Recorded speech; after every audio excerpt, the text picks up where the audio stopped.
The most insane Kobe Bryant story ever. Now, let's be honest here. When talking about Kobe Bryant, the Black Mamba, you can make at least 50 videos talking about an insane Kobe Bryant moment. He was in the league for 20 years and had countless incredible stories each and every year. Now, if you guys want to watch a video talking about 7 of his best stories, I'd advise you to go over to Michael Zemmer's channel after this video and watch his. This story I'm about to tell you is one that Mike didn't put in his video, and to be honest with you, in my opinion, it's his craziest story. If not, it's definitely top 5. Now, this story not only shows how dedicated to the game Kobe truly was, but it shows how much Kobe Bryant practiced each day to even realize what was happening at the time. That probably doesn't make any sense, so let me explain. Here is the most insane Kobe Bryant story ever. I will also say this is from Gerald Henderson's article in the Players Tribune, which I'll leave a link to in the description box down below. The story starts in Charlotte 2009.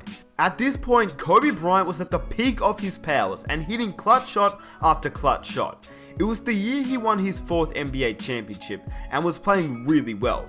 It was during the regular season, and Kobe was having his normal pre-game shoot around. I mean, if you've ever seen Kobe before a game shooting, he rarely misses. To be fair, there's no defender at all, which most NBA players are able to knock down these shots, but on this day, Kobe couldn't hit one shot.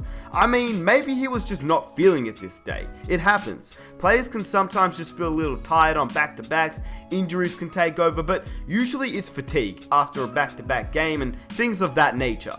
Except, this is Kobe Bryant we're talking about here. This isn't just a regular player.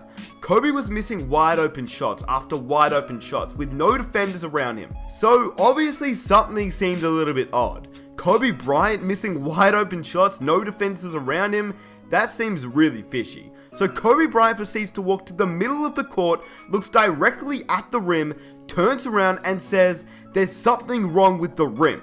Not his shot, the rim. He said that to Gerald Henderson. The first thing that Kobe Bryant ever said to him. In fact, this was the first time they'd ever actually met. Well, kind of. At the time, like I said, Henderson was playing in Charlotte, but it was actually his rookie year in 2009, and the Lakers were visiting. Now, Henderson had looked up to Kobe his entire childhood, just as Kobe Bryant had looked up to Jordan, and how most players entering the NBA look up to LeBron James nowadays. I mean, playing your idol or a player that you looked up to is a pretty big deal, and Gerald Henderson was a kid from Philly, who grew up close to Lower Merion. Obviously, having that connection with Lower Merion and Kobe Bryant was quite strong, as Kobe was not only a national legend, he was a hometown legend. He played high school there, and that was a pretty big deal for Henderson growing up. He said that when he was 9 years old, his dad brought him to a high school game where Kobe Bryant dropped 50 points and sat for the 4th quarter. He also said he had visions of Kobe Bryant pulling up from one step inside the half court and draining it, and then walking back on defense with a strut, as if he knew just how good he was.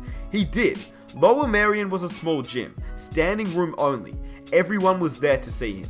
So as you can imagine, Henderson was pretty pumped to be playing Kobe Bryant, the great, the legend, Kobe Black Mamba Bryant. And by 2009, Kobe and him were both NBA players. Anyway, back to the story. Henderson was already shooting around, and there's still about 45 minutes until the tip-off. And in Henderson's own words, he says, "Kobe's on the other end, still shooting, and I'm glancing over at him. Remember, I'm a rookie. I want to see how this guy approaches warm-ups. He's one of the greatest of all time. Maybe I can learn something from him, steal a move or two." I looked up and he had stopped shooting. Kobe was up to something, but it was weird. He was missing more shots than he was making. Honestly, he was missing a lot. All of a sudden, I look up to Kobe and he stopped shooting. He was holding the ball on his hip with one hand and motioning to the sideline with the other. Then all sorts of commotion started. A crew of maintenance guys showed up out of nowhere.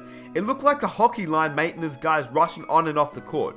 Kobe was saying something to them and gesturing, but from where I was standing, I couldn't make out what they were saying. Suddenly, there was a ladder being set up under the basket. Kobe's pointing up at the rim, and the maintenance guys are positioning the ladder. A measuring tape is involved. I said, "What's going on?" Kobe was up to something. I'm standing at half court watching the scene play out, and Kobe starts walking over to me. "Something's wrong with the rim." "Oh yeah?" "We're watching a guy climb up the ladder and tinker with the rim. it's too low. The rim's a quarter of an inch too low. Hold up, I need to interrupt here because do you know how little size that is? A quarter of an inch. Like what? That's crazy. Anyway, Henderson says, huh? What do you mean? I never really heard about maintenance issues with a rim before a game. Kobe goes, I was missing shots that I don't miss. I'm pretty sure it's low. A quarter of an inch. The fact that he didn't even measure, he just knew from the amount that he practiced. Most NBA players, I guarantee you, wouldn't even notice. They just shoot a little higher or lower, but not Kobe Bryant. He shot it exactly the same way each and every time. Anyway, Henderson goes on to say, that was it, our first conversation. He went back to his shooting routine. Two things pop into my head. Number one, man, I can't believe I just had a conversation with Kobe. And Kobe, maybe it's not the rim. Maybe you're just missing shots. Kobe finished the game with 30 points. After the game, I was walking off and I saw one of the maintenance guys, one of the guys who was carrying the ladder onto the court during warm-ups. I had to ask, hey man, what was up with the rim before? Oh, someone notified that it was a little lower than regulation, he added. Don't worry, we adjusted it to 10 feet. Then he told me how much it was off by. I could tell you his answer, but I think you already know what he said. Now, I don't know about you, but that story has got to be one of the most insane stories I've ever heard. Obviously, it's Kobe Bryant, and there are so many to choose from, but this one is definitely my favorite. And I hope you guys enjoyed this video. If you did, I'd really appreciate it if you guys could go ahead, subscribe to the channel if you enjoy this video and you want to watch some more NBA content on the channel. And if you guys want to share this video around, definitely leave a like. That would be amazing. It would show your support so much and I'd really appreciate it.